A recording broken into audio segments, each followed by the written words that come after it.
Hello everyone. In this video, I'll be discussing with you all the MCQ questions for CB2 IAI July 2022 paper. Let's start with the paper. So,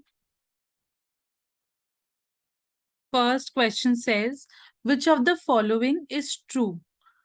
First degree of price discrimination refers to the situation where firm charges each of each customer the maximum price that the customer is prepared to pay. This is obviously true. Then buy one get one free is an example of second degree price discrimination. This is also true.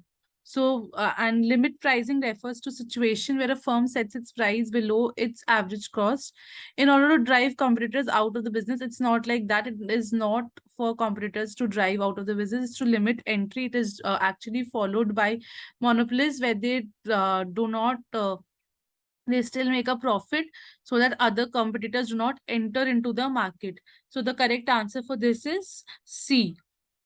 Which of the following statement is a false statement? Stagflation can be explained in terms of Phillips loop. Yes, it can be. If inflation is following, the adaptive expectation hypothesis is that inflation will be consistently overestimated. This is also true. The vertical long run Phillips curve suggests that the inflation can be reduced without a long term increase in employment. This is true. A fall in structure in unemployment will shift the Phillips curve to the right. This is false because a fall in structural unemployment will shift the Phillips curve towards the left. So correct answer is D for this. Question number 3. Shadow markets are likely to be associated with the shadow markets is another name for black markets, and black markets are directly associated with price ceilings which cause excess demand. This is direct question because that is option C, because in price ceilings what happens basically in black markets what happens if the government sets price ceilings, then it means the customers will only pay the price for which the price which is set by the government, and hence there'll be excess demand for those, and once the supply is limited, the shopkeepers might sell them at any other price. So shadow markets are related with price ceilings which causes excess demand. Question 4. An increase in the average riskiness of a bank's asset, assuming that nothing else changes, will result in. So any riskiness of the bank's assets are directly related to the capital adequacy ratio, basically increase in average riskiness, because capital adequacy ratio is directly proportional to the riskiness of the bank asset. Okay. Question 5 is central bank is concerned about rising domestic inflation. So the following monetary measures would not be suitable mean to try and reduce inflation. So here the inflation is rising and they are asking the measure which will not be suitable to reduce suitable mean to reduce inflation. So basically what increasing cash reserve ratios will obviously this will reduce the money supply. Okay, reducing its lending to banks will also reduce the money supply.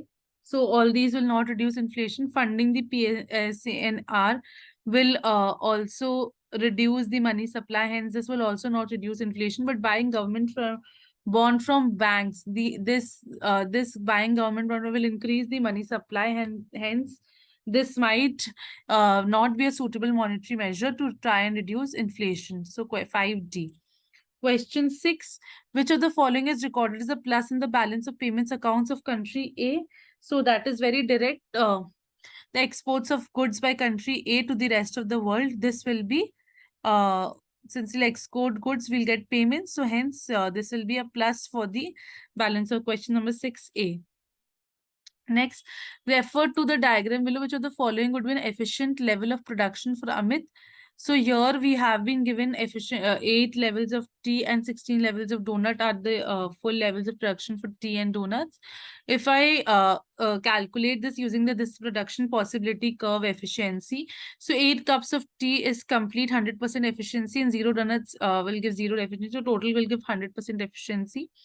We have 5 cups of tea, so 5 divided by 8 plus 16, 6 divided by 16 will also give me 100% efficiency. If you calculate this, 5 by 8 plus 6 by 16, which is 6 by 16 leads to nothing plus 3 by 8. So 5 by 8 plus 3 by 8 gives me 100%. Whereas 4 cups of tea and 12 cups of donuts will give me 125% of efficiency, which is not attainable. So this is point D, 1 and 2 only. Question number 8, if I come to, because of which of the following perfect competition, which of the following perfect competition is said to lead to consumer sovereignty?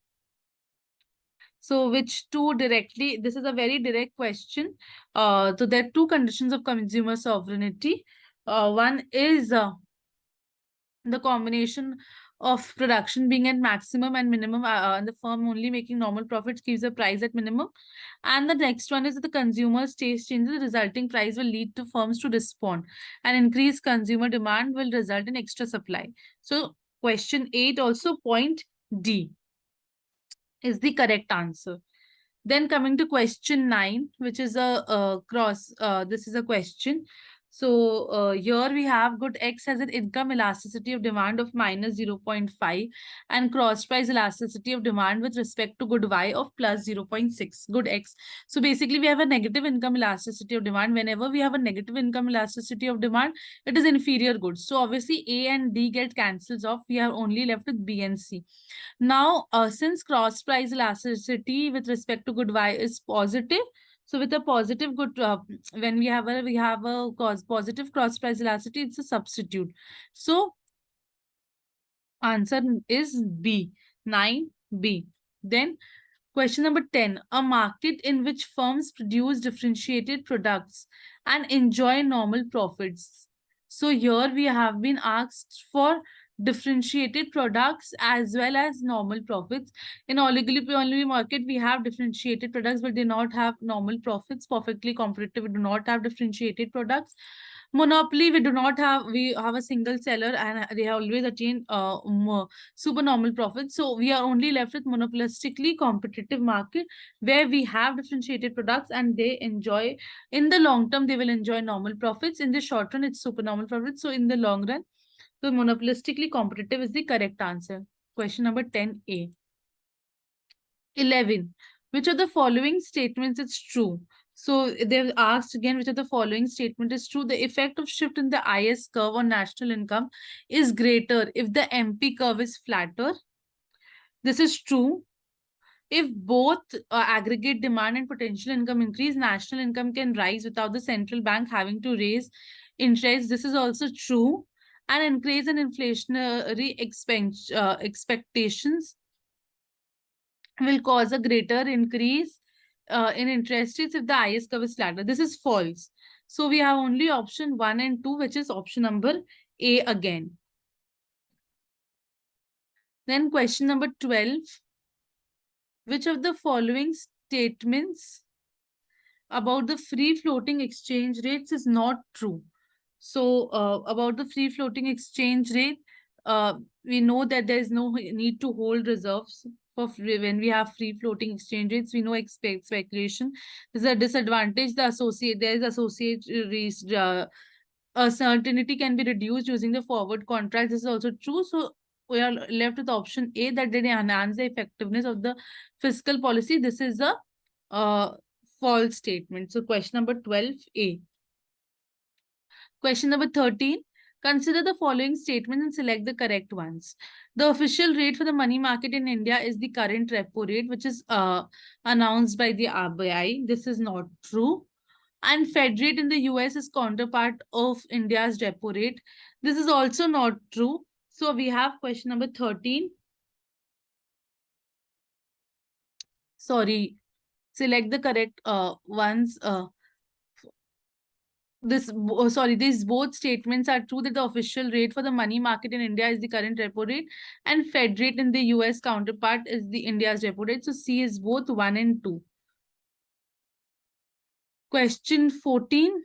The purchasing power parity theory implies that if the UK inflation is persistently lower than US inflation, so when inflation, purchasing power parity is a theory which says that how is the inflation affecting the two between the two countries. So since inflation for UK is lower, that means that the pound will uh, here for pound will appreciate and against the US dollar. So question number 14, it's A only.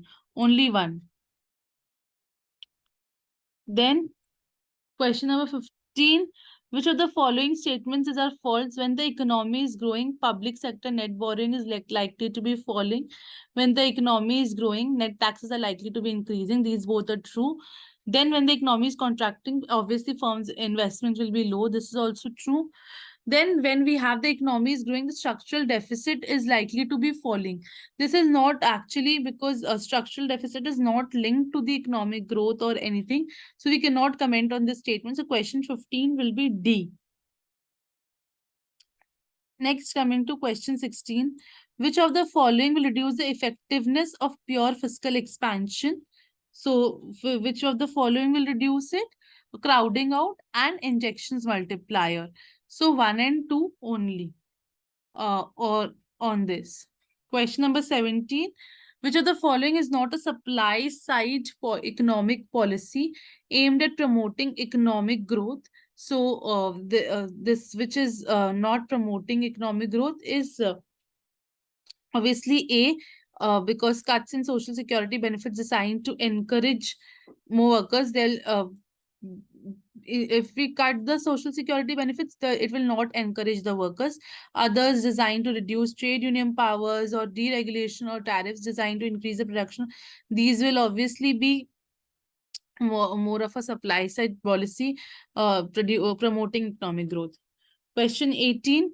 Which of the following approaches would not be used by a central bank that wishes to avoid increasing money supply?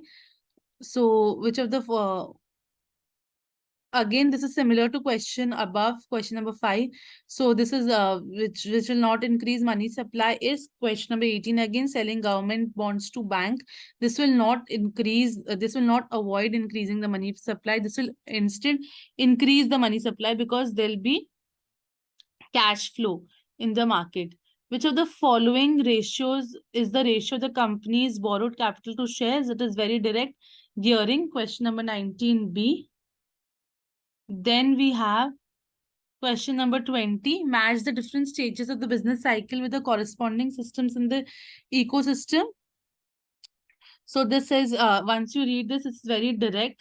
This will be C1D, which is low demand, low inflation, high employment, unemployment, forced labor cut. Then 2A, which is recession is low demand, low inflation, high unemployment, and voluntary retirement. Then we have 3B, where we have low demand, low inflation, increase in rate, and 4C, which is low demand, low inflation, growth rate not increasing, and investments take place. It's stagnation. Then we have question number 21.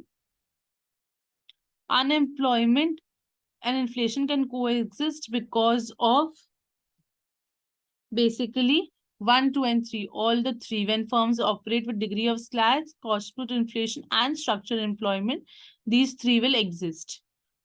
Then we have question 22. The principle of non-rivalry applied to public goods means that the production, no extra resources will be consumed and marginal consumption takes place. This is direct from the definition of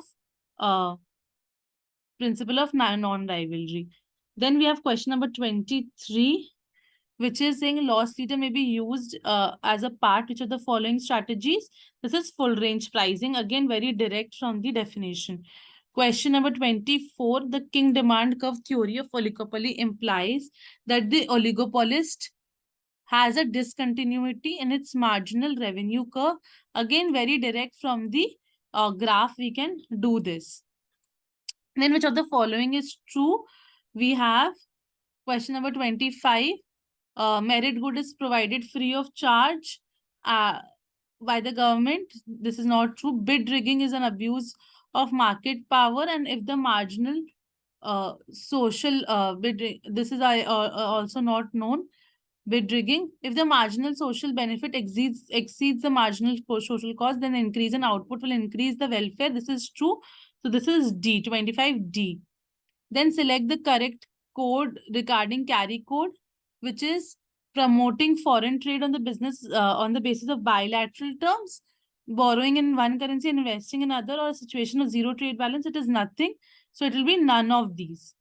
Okay. So this is all for your CB2 MCQs. Question number 26D. Feel free to comment your answers, or if you all think anything or you need to ask anything from this section. Thank you.